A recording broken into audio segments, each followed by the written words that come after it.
Ja, jaz sem v okviru upravnega odbora zadolžena za koordinacijo debatnih kavanj. Debatne kavane so tisti priljubljeni in pogosto dobro obiskani v veselje vseh prostor v prvem predverju, tam pri šanku, kjer se krešejo mnenja, kjer se vrstijo debate. Letos smo zelo ponosni, da bo to število debat res rekordno. Zakaj, bom povedala pozneje. Bo skoraj 50 debat.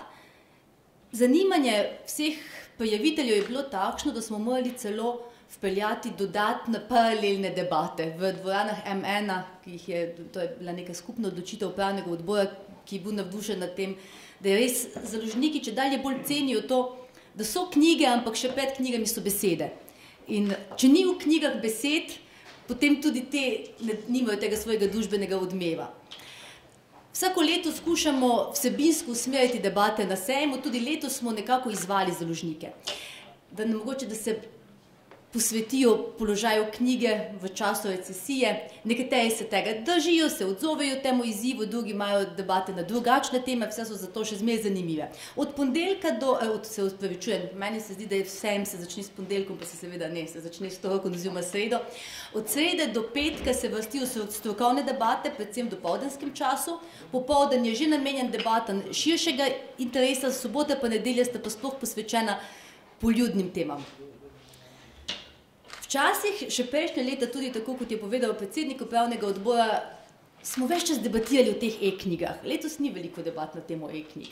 Zato, ker se mi zdi, da se je res zgodilo to sožitje. E-knjige zdaj tudi so v slovenskem prostoru in založniki bodo spet raje govorili, recimo en takšen zanimiv sklop bo v četrtek, ki se bo začel z provokativnim, oziroma zaključil s provokativno debato v organizaciji gospodarske zbornice, ki se sprašuje, če smo založniki res zgolj trgovci-znalci ali pa gre tu za kakšno drugačno poslanstvo.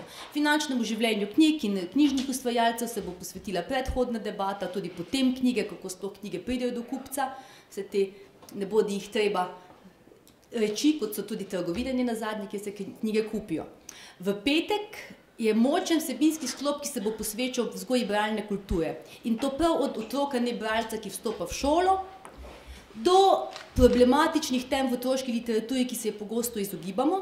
To je zelo zanimivi debatni sklop, predlagam, da se o vsem tem natančneje informirate v knjižicah, ki najbolj bodo danes so že priložene, oziroma tudi na spletu. Na spletu je pa res program vsak dan znova obnovljen, zato ker vemo, pri 50 dogodkih, pri več kot 5 govornikih na vsak dogodek, to je 250 ljudi, zasedbe se spreminjajo, ampak mislim, da so res vsi prijavitelji naredili lepo delo in so se zelo potrudili s temi temami.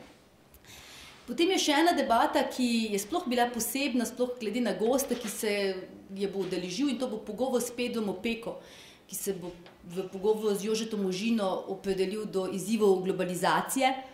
Tu so bila pričakovanja organizatorjev tako visoka, da smo rekli, ta si pa res zasluži svojo dvorano, bo v dvorani M v soboto.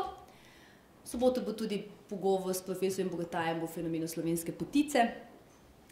Začel se bo pa ta debatni sklop v sredo z debato v organizaciji Društva slovenskih pisateljev in tu moram še eno debato izpostaviti o zakonu o knjigi. Tu pričakujemo, da bo tudi mejna, da se bo tudi kakšno mnenje, da se bodo kresala mnenja, zato vas res vse predstavnike medijev pozivam, da pokrivate vse v dopoldanski času te strokovne debate, kajti že velikokrat se je izkazalo v prejšnjih letih, da so teme, ki so se najprej odprle na debatnih kavanah, potem še velikokrat in pogosto odmevale v slovenskih medijih. Tako da to bi jaz na kratko predstavila, sem pa gotovo naredila komu krivico, ker sem ga spustila, zato ker so se res pravim še enkrat, gosti so zanimivi, poglejte sami in vas prosim, da pokrivate po področjih, ki vas zanimajo te debate.